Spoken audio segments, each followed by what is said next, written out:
Frost here, and I have officially 100% caught up with the entire absolute DC comic universe, and I've also done reviews for every single comic in that universe. So, no, I mean, if you want to see my thoughts on each and every single one of those comics, feel free to watch one of those videos.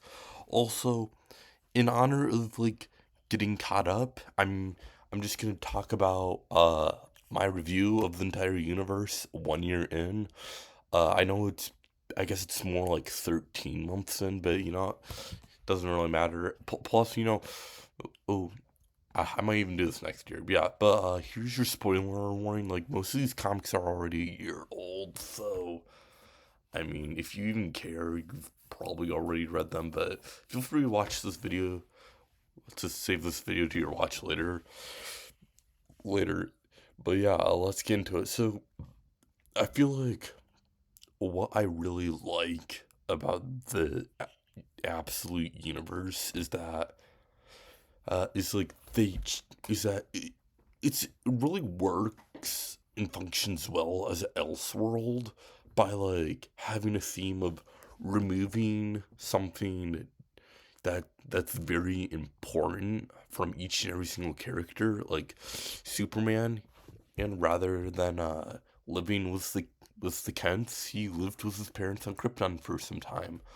Wonder Woman, rather than living with the Amazonians, she lived on the world for a lot of time. Batman, rather than having a ton of money but no parents, he has as his mom, but no money. And absolute Martian Manhunter, rather than being a Martian from Mars, it's just a new normal guy was a subconscious or like an alien. It's kind of difficult to explain in his head. And yeah, and I feel like it does excellent job by removing something that's very important to the character. And okay, wait, it does an amazing job of removing something that's important, really important to the character, but by removing it, it really emphasizes what another element of the character it is that makes them who they truly are. And I feel like it does a genius job at showing this is what it means to be a Green Lantern. This is why Superman is a good person. And I feel like that's really genius of how they've done it so far. And yeah, as for my ranking, first things first, honorable mention to Absolute Evil. Actually, I'm gonna do rankings and then also talk about each comic run as we go. So Absolute Evil, I already did a quick review for it, but it's just basically showing you all of the main characters, all of their villains have teamed up to form this world's Justice League to defeat them. So it's showing how the Justice League in this world are all evil, and I think it's cool. The only reason it's an honorable mention is because it's not really true comic run. But in sixth place, I have Green Lantern, mainly because it's this. I mean, okay, because it's Green Lantern in absolute DC universe isn't really that much different from mainline comics Green Lantern. It's pretty much just the same character, or I mean, except for Evan Surtur's just a villain. I mean, it's pretty much the same aim. I mean, the only reason it's in sixth place is because it's taking because the pacing honestly is not that good. Literally, what do you mean we are in we are on issue number 8 and stuff is finally starting to go down. That I just think that's kind of crazy. But yeah, in fifth place I have Absolute Flash. Mainly, it's basically what my it's basically my same reasoning as Absolute Green Lanterns, because it's pretty similar. It's just I don't know. I mean, they didn't really change that much for Absolute Flash. It's basically just the same stuff. In fourth place, I have Absolute Superman. I really enjoyed this one. I just kind of wish. I don't know, I just think it's really odd that we have Ra's al Ghul as the main villain, mainly because it's just like I don't know. It's just annoying because it's like, why can't we have like? It just feels like we're adapt.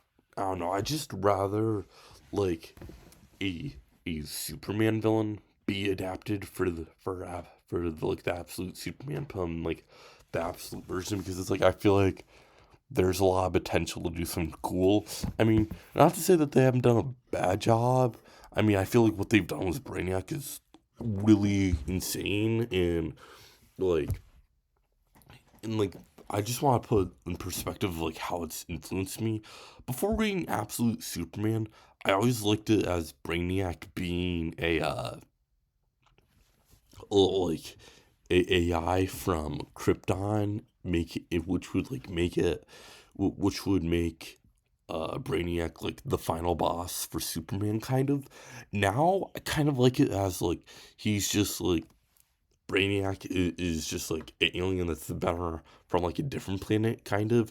And I feel like what they've done in Absolute Superman with Brainiac is amazing by like making him just like a Brainiac clone that's gone crazy from spending decades of just shoveling deceased Brainiacs forever. And yeah, I really like what they've done with Brainiac. Absolute Evil did tease absolute Lex Luthor, and I'm really interested to see what they do with him. Yeah, but in third place, I have absolute Martian Manhunter, mainly because it's just really crazy because it's like I don't know, it's like whoops. I mean, I've just never read or seen anything like remotely similar to like absolute Martian Manhunter because it's just like so weird, so wacky in like the best way possible. It's just like I don't know. It's like there's like nothing like it, and it's like I feel like Absolute Martian Manhunter is like a must read. It's really good, and it's like it's hard to describe to like I don't know.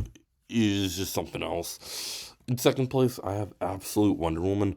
I really like how it shows how like calm and collective it is, and like how cool Wonder Woman is, and like yeah, I just think like Absolute Wonder Woman's like really cool. She's like very resourceful, and yeah, and it's like also it's like I kind of like it what they're doing by like making her like exiled from Amazonia, and like her motive is trying to get back to Amazonia by like while also like helping as many people as possible. In first place, I have Absolute Batman. I mean, every single issue is just so crazy. It's just like all of the villains are just so messed up. Literally, it's like I don't even like what is like what makes absolute Bruce Wayne wake up in the morning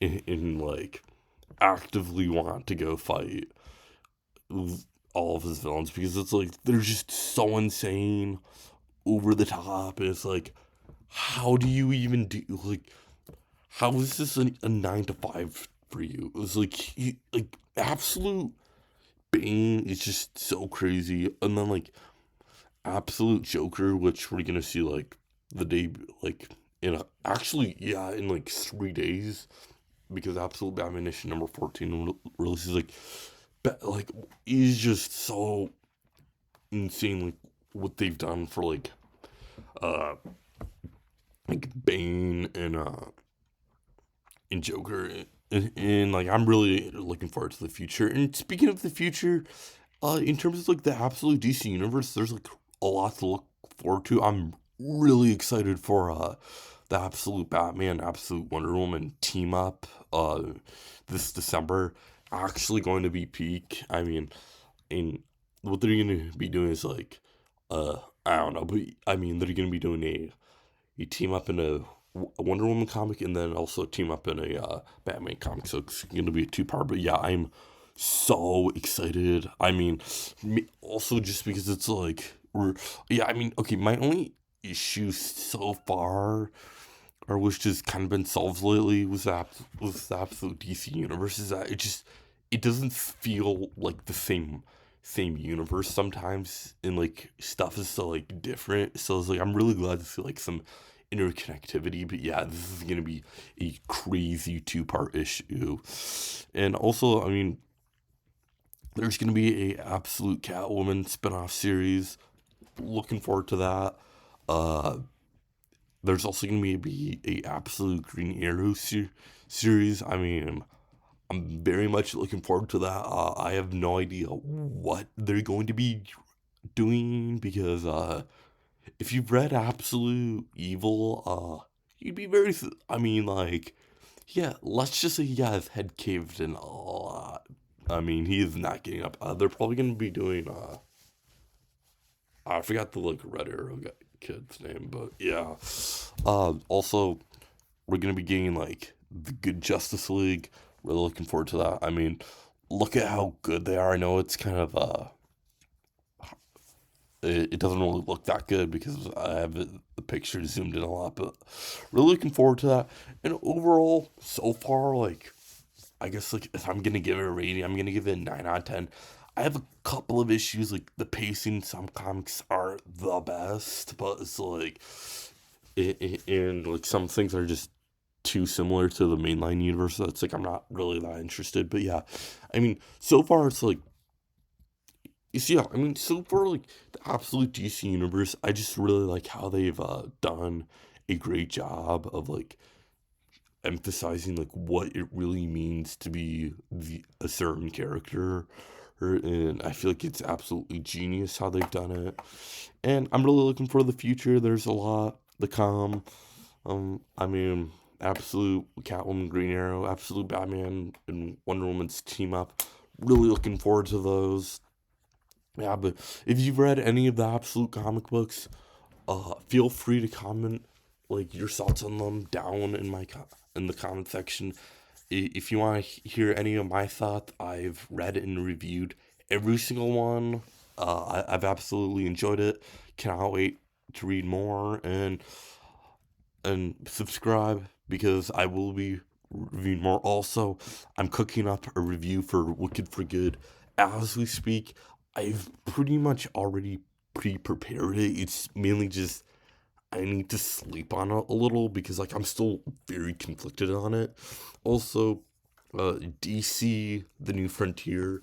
I've been reading that. It was in my August or September comic book haul, and like I finally finished it. A little embarrassing that it took me this long, but yeah, I mean, in I've already got a review cooked up for that. I'm probably gonna do like DC: The New Frontier on Monday and maybe Wicked for Good on Tuesday or like the other way around. I'm not really sure how I'm gonna be doing it, but yeah, I'm definitely looking forward to it.